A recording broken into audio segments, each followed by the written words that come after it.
இன்றைக்கான வீடியோ தாங்க வந்திருக்கு. வீடியோ வந்து சூப்பராக இருந்துச்சு அப்படின்னு தான் சொல்லணும். நம்ம நினச்சிக்கிட்டு இருந்தோம் கல்யாணம் வந்து இந்த வரதட்சணை பிரச்சனையால் நிற்கும், இல்லைன்னா வேறு வழியாக எப்படியாவது நிற்கும் அப்படின்னு சொல்லிட்டு நம்ம வந்து நினச்சிக்கிட்டு இருந்தோம். ஆனால் இது வந்து பயங்கரமான ட்விஸ்ட்டோட கொண்டு வந்திருக்காங்க அப்படின்னு தாங்க சொல்லணும். கடைசியில் பார்த்தா ராகவன் தான் அவங்க அண்ணனை வந்து ஆக்சிடென்ட் பண்ணாங்க அப்படின்னு சொல்லி அப்படிங்கிற உண்மை வந்து நம்ம பிருந்தாவுக்கு வந்து தெரிஞ்சு போச்சு அப்படின்னு தாங்க சொல்லணும். ராகவன் வாயாலே சொல்லிக்கிட்டு இருந்தார், அதை வந்து கேட்டுட்டாங்க அப்படின்னு தாங்க சொல்லணும்.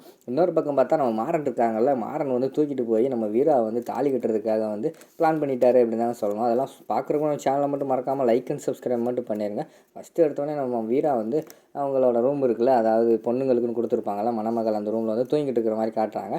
அந்த இடத்துக்கு வந்து யாருக்குமே தெரியாமல் வந்து நம்ம மாறன் வந்து போகிறாங்க. மாறு வேஷம் மாதிரி போட்டு ஒரு மூஞ்சியில் எதுவுமே தெரியாமல் கண்ணு மட்டும் தெரிகிற மாதிரி தலைப்பால்லாம் போட்டு ஒரு மாதிரி மாறு வேஷம் மாதிரி போய்கிட்டு இருக்கிற மாதிரி காட்டுறாங்க.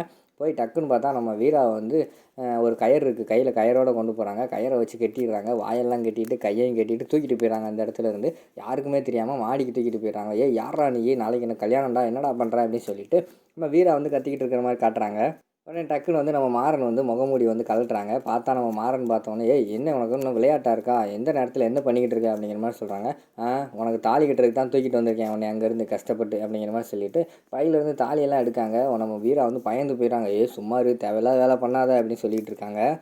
உடனே மெதுவாக வந்து தாலியை வந்து கழுத்துக்கிட்ட கெட்ட கொண்டு போகிற மாதிரி கொண்டு போகிறாங்க. டக்குன்னு எடுத்துடுறாங்க. உடனே மாறன் வந்து சிரித்தாங்க. என்ன சிரிச்சுக்கிட்டு இருக்க அப்படிங்கிற மாதிரி கேட்டவொடனேயும், உனக்கு வந்து தாலி தான் கட்டணும்னு நினச்சிருந்தா உனக்கு அப்போவே தாலி கட்டியிருப்பேன். ஆனால் என்னோடய நோக்கம் வந்து உனக்கு தாலி கட்டுறது கிடையாது, நீயே என்னை புரிஞ்சு ஏற்றுக்குருவ அப்படிங்கிற மாதிரி சொல்கிறாங்க. விடிஞ்சா கல்யாணம், எந்த நம்பிக்கையில் வந்து நீ என்னை ஏற்றுக்குருவேன்னு சொல்லிக்கிட்டு இருக்க அப்படிங்கிற மாதிரி சொல்கிறாங்க.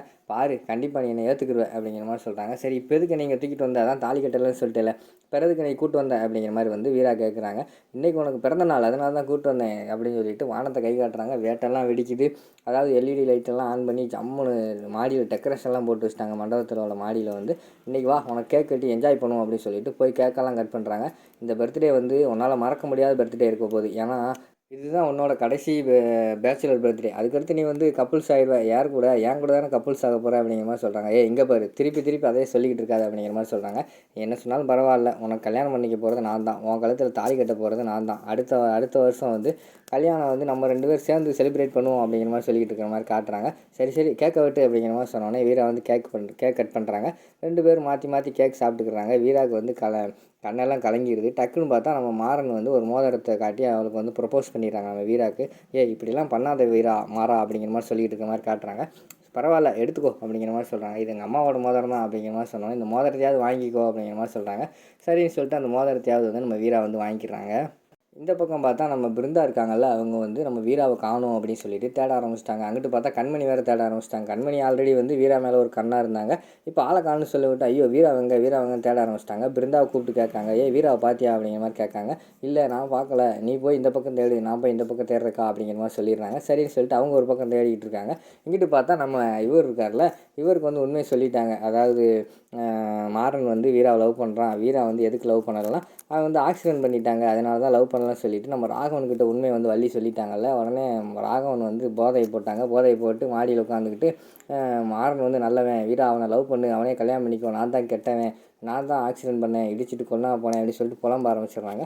அந்த நேரத்தில் வள்ளி வராங்க. என்னடா புலம்பிக்கிட்டு இருக்க, என்னடா சரக்கு அடிச்சிக்கிட்டு இருக்க, உங்கள் அப்பாவுக்கு தெரிஞ்சால் என்னடா ஆக போகுது அப்படிங்கிற மாதிரி சொல்கிறாங்க. அப்பாவுக்கு தெரிஞ்சால் தெரியட்டும், எனக்கு இப்போ மாறனோட காதல் தான் முக்கியம் அப்படிங்கிற மாதிரி சொல்கிறாங்க. உண்மை தெரிஞ்சால் பிறகு கண்மணி உங்க கூட இருப்பாளாடா அப்படிங்கிற மாதிரி வந்து மாறன் சொல்கிறாங்க. அவள் போனால் போகட்டும், எனக்கு உன்னோட வாழ்க்கை தான்டா முக்கியம் அப்படிங்கிற மாதிரி வந்து ராகவன் கத்துனாங்க. பாத்தியாத்தா, இதுக்கு தான் வந்து நான் உண்மை யாருக்கிட்டையுமே சொல்லாத அப்படின்னு சொல்லிக்கிட்டு இருந்தேன், நீ இப்போ உண்மையை சொன்ன பாத்தியா, ராகவன் இப்படி ஆகிட்டான் அப்படிங்கிற மாதிரி சொல்கிறாங்க. இல்லைடா மாறா, எனக்கு உண்மையை சொல்லாமல் இருக்க முடியல, நேரம் வேறு நெருங்கிட்டே இருக்குது, அவள் கழுத்தில் தாலி ஏறிடுச்சுன்னா அதுக்கடுத்து உனக்கு இல்லைன்னு ஆயிரும், அதுக்கடுத்து என்ன பண்ணேன்னு தெரியாமல் தான்டா எப்படியாவது உனக்கு கல்யாணம் பண்ணி வைக்கணும் தான்டா இப்படி உண்மையை சொன்னேன் அப்படிங்கிற மாதிரி சொல்லிட்டு இருக்காங்க. அங்கிட்டு பார்த்தா ராகவனை வேறு காணும். ராகவனை காணுன்னு சொல்லிட்டு நம்ம இவங்க தேட ஆரம்பிச்சிடறாங்க. கண்மணி, என்ன வீராவையும் காணும், இவரையும் காணும், என்ன பண்ணுறேன்னு சொல்லிட்டு வள்ளியை பிடிச்சி கேட்காங்க. ராகவனை பார்த்தீங்களா அப்படிங்கிற மாதிரி கேட்காங்க. இல்லை, அவரெல்லாம் பார்க்கலையே அப்படிங்கிற மாதிரி சொல்லி வள்ளி வந்து சமாளிச்சிடுறாங்க. சரின்னு சொல்லிட்டு நம்ம வள்ளி இருக்காங்களா, வள்ளி வந்து விட்டு வந்து சொல்கிறாங்க, உன் ஒய்ஃப் வேறு உன்னை தேட ஆரம்பிச்சிட்டாடா, வாய் வச்சுட்டு சும்மாறா அப்படிங்கிற மாதிரி சொல்கிறாங்க. பரவாயில்ல அத்தை, அவனை தேடட்டும், எல்லாத்துக்கும் உண்மையை நான் சொல்ல போகிறேன், இப்போ நேராக போய் அப்பாக்கிட்டேயே நான் போய் உண்மையை சொல்ல போகிறேன். அதாவது மாறன் வந்து வீராவை லவ் பண்ணுறான், அவளும் கல்யாணம் பண்ணி வைங்க, ஆக்சிடென்ட் பண்ணதே நான் தான், எல்லாத்தையும் உண்மையை சொல்ல போகிறேன் அப்படிங்கிற மாதிரி சொல்கிறாங்க.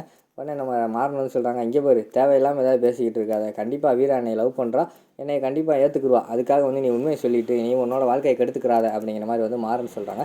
என்னோட வாழ்க்கை போனால் போயிட்டு போகுது, எனக்கு இப்போ உன்னோட வாழ்க்கை தான் முக்கியம், நீ நல்லவன்டா, நீ நல்லா வாழண்டா, நான் தாண்டா கெட்டவன், நான் தாண்டா ஆக்சிடென்ட் பண்ணேன் அப்படின்னு சொல்லிட்டு புலம்பிக்கிட்டே இருக்கிற மாதிரி காட்டுறாங்க. டே இங்கே பாரு திருப்பி திருப்பி அதையே சொல்லாத, அங்கே பாரு அண்ணி வேறு உன்னை தேட ஆரம்பிச்சிட்டாங்களாம், எந்த நேரம் வேணாலும் இங்கே வந்துடலாம் பார்த்துக்கோ, அமைதியாயிரு அப்படிங்கிற மாதிரி சொல்லிட்டு இருக்காங்க. அவளை பற்றி எனக்கு கவலை கிடையாதுடா, எனக்கு இப்போ உன்னோட வாழ்க்கை தான் முக்கியம், விடிஞ்சா வீராவுக்கு வந்து கல்யாணம், அந்த கல்யாணம் வந்து உன் கூட தான் நடக்கும், அதுக்கு நான் என்னனாலும் செய்வேன் அப்படின்னு சொல்லிட்டு போதையை போட்டு அவரால் எந்திரிச்சு நடக்கக்கூட முடியல. என்னை வீரா கிட்ட கூட்டு போங்க, நான் போய் உண்மையை சொல்ல போகிறேன் அப்படிங்கிற மாதிரி சொல்லிக்கிட்டு இருக்காங்க. அந்த பக்கம் பார்த்தா நம்ம கண்மணி ஒரு பக்கம் தேடிக்கிட்டு இருக்காங்க, இன்னொரு பக்கம் பார்த்தா நம்ம பிருந்தா ஒரு பக்கம் தேடிக்கிட்டு இருக்காங்க. அதாவது என்ன, இவர் மாமாவை காணுன்னு சொல்லிட்டு 2 பேர் தேடுறாங்க. வீரா வந்து வந்துடுறாங்க. வீரா எங்கே போனேன் அப்படின்னு சொல்லிட்டு கண்மணி கேட்காங்க. மாடிக்கு சும்மா காற்று வாங்க போனேன் அப்படிங்கிற மாதிரி சொல்கிறாங்க. நலங்கு வச்சாச்சு, நலங்கு வச்ச பிறகு எங்கே போய்கிட்டு இருக்க, தேவையில்லாமல் எங்கேயா போய்கிட்டு இருக்காத அப்படிங்கிற மாதிரி வந்து கண்மணி திட்டுறாங்க.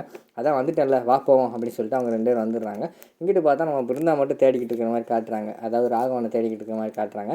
இங்கிட்டு தான் ராகவன் போதையில் இருக்கார்ல, இங்கிட்டு நடந்து வராங்க. ராகவனும் மாறனும் பேசிக்கிட்டு இருக்கிறத கேட்டுடுறாங்க அவங்க. அந்த நேரம் பார்த்து ராகவன் வேறு சொல்லிடுறாரு, நான் தாண்டா ஆக்சிடென்ட் பண்ணேன், நீ ஆக்சிடென்ட் பண்ணாடா, நீ நல்லவன்டா, உனக்கு வந்து வீரா கிடைக்கணும்டா, எனக்கு தாண்டா, எனக்கு கண்மணி கிடைக்கலனாலும் பரவாயில்ல, நான் போய் உண்மையை சொல்ல போகிறேன்டா அப்படிங்கிற மாதிரி சொல்லிகிட்டு இருக்காங்க. அதை வந்து அங்கிட்டிருந்து பிருந்தா கேட்டுறாங்க. ஓ மாமா தான் ஆக்சிடென்ட் பண்ணாரா, ஐயோ அப்படின்னு சொல்லிட்டு அவங்க அதை கேட்டுற மாதிரி காட்டிக்கிட்டு இருக்காங்க. டக்குன்னு மாறன் வேறு வந்து பிருந்தாவை பார்க்குற மாதிரி காட்டுறாங்க. அதோட பார்த்தீங்கன்னா இந்த எபிசோட் வந்து முடிச்சிடுறாங்க.